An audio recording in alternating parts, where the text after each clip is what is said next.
steep and dangerous paths, high mountains, that even if just a small mistake, you will definitely be picked on the chin. But PB Team Nanui doesn't matter. As long as he can be able to extend help to fellow citizens in need, like providing food and even housing. There are sad moments sometimes, but God always gives reason to be happy. So, yun po mga kababayan, good morning po sa inyong lahat. Saan man kayo dako ng mundo, magandang araw, magandang gabi, magandang hapon, no? So, narito tayo ngayon sa Sitio Tidlawat, Gobernador Generoso, Davao Oriental. So, may puntahan tayo ngayon. Ito yung napuntahan natin na yung ating na-vlog na puro may kapansanan. So, balikan natin sila ngayon dahil may surpresa tayo sa kanila.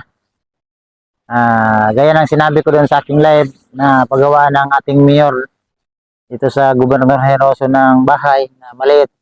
At least, hindi daw sila mabasa. So, balikan natin sila ngayon para ipaalam natin sa kanila. At kausapin natin yung tungkol sa lupa, saka yung may-ari ng lupa na ating tatayuan ng maliit na bahay nila para hindi sila mabasa, no? So, yun na sila. So, maraming tao doon. Hindi pa kasi kami nakapunta. Puntahan natin. Samahan nyo kami ngayon.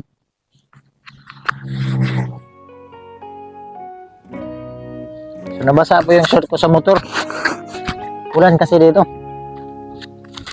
Aming mga tao.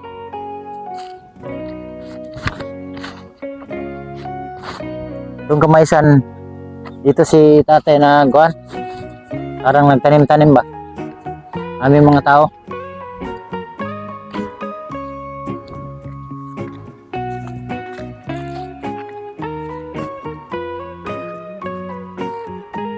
Kita nyo yung sitwasyon ng bahay. Ang bubong nila ay sako. At saka yung kabila, parang surilap yung dahon ng nyog.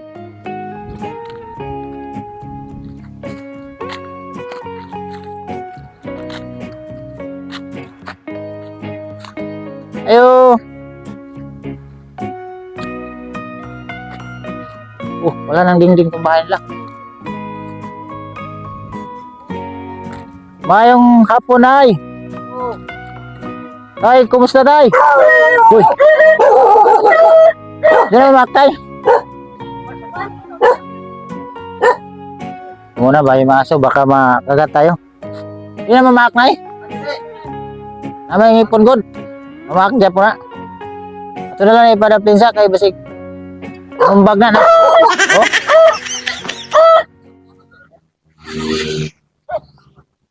Anong, lika, di na mamakay, sinumbag.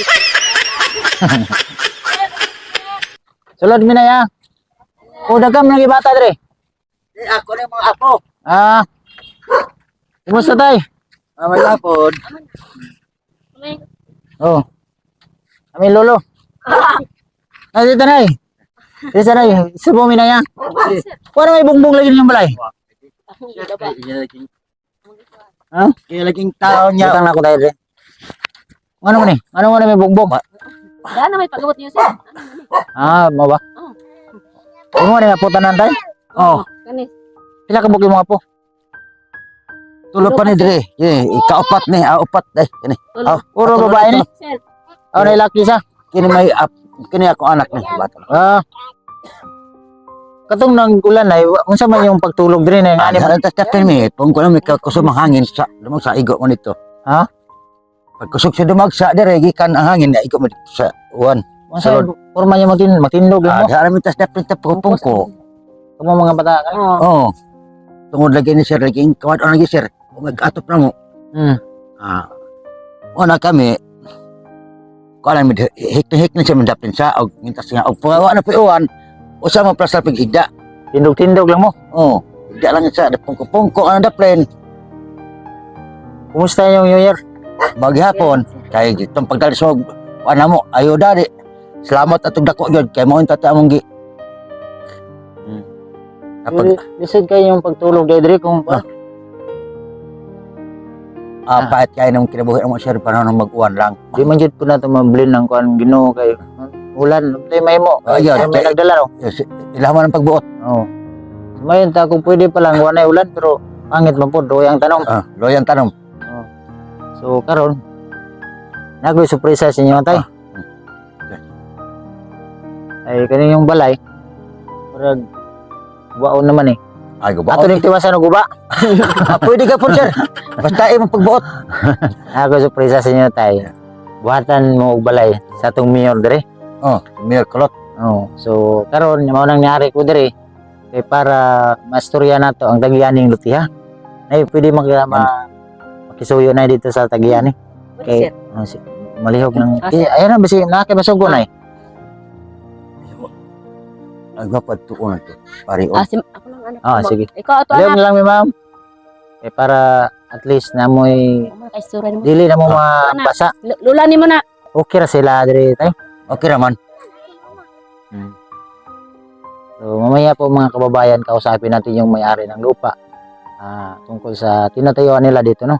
Kasi mahirap yung magbigay tayo ng bahay baka siyempre sa kanila to hindi tayo magpaalam tayo kasi sila dito ay si nanay at si tatay nakitira lang sila dito dahil sa walang-wala nga sila kung saan ko sila nakita doon sa kabundukan.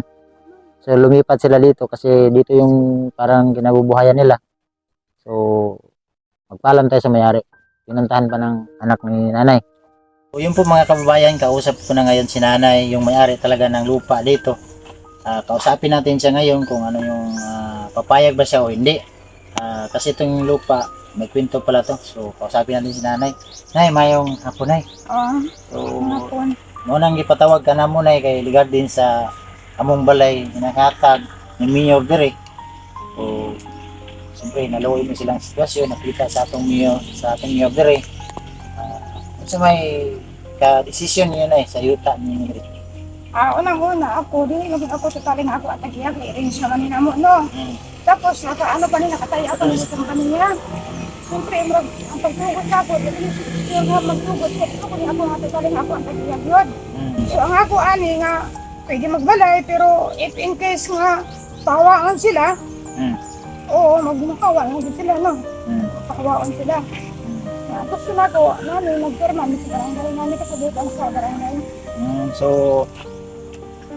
bali ang sabi ni nanay kasi itong lupa nila nakatie up sa kumpanya ng mga saging. So kung sakali man daw paalisin sila natie upan nila nanay, wala daw din si nanay magawa kasi nakatie up pa sa ruan. Pero dito naman to sa kilid siguro matagal pa siguro to. Ang sa amin lang kasi dito nay nakita kasi ng mayor dito, personal talaga nila pinuntahan to na mag-asawa. Nakita nila yung sitwasyon ng pamumuhay nila. Kaya sabi niya sa akin, paggawa ng bahay. So ang ipagawa namin dito na yung maliit lang na bahay para at least man lang kung sakaling kunin na to sa may-ari ng lupa, umalis sila no. So okay lang sa inyo tay. Okay ra kay mismo naman tugtungon sa tag-iya sa yuta nga kuan man kay kuha naman sa kuan niya hawa na. Okay lang hindi na may kuan sa mga Wala yung problema. may problema. Sakto lang po na to si nanay. Kaya kaning yuta di ay Rin siya. rin siya. So natie up sa kanyan. Sakali man na ningon sila nanay na gamito na ng yutaan Pwede po mo. Pwede lang po na kumbaga dili lang po mo suka kaya sila may nagkatungod no. Yan ang kita natin. Lamang yuta. So ang amo pong hatag balay sila nga na dili lang po simple lang gud. So, at least man lang dili sila mangingani ba na dili makatulog sila tarong. Kay kung makita gud po ninyo ning balaya iti mo kung ba. So nay salamat kay nay ha. Pasensya sa disturbo na ha. So, ano na lang atong sabutan na o magpirma na lang mi sa barangay, no? So, puntahan na lang namin yung barangay, magpirmahan na lang doon para at least legal yung pagpatayo namin ng maliit na bahay lang. Nanay at pinatay na. So, yung mga kababayan, no? Kung nakita niyo itong bahay, ay kawawa talaga kasi hindi talaga safety pag umuulan kasi walang bubong. Tapos yung bubong dyan kinalinagay, sako. So butas-butas. So, tingnan nyo.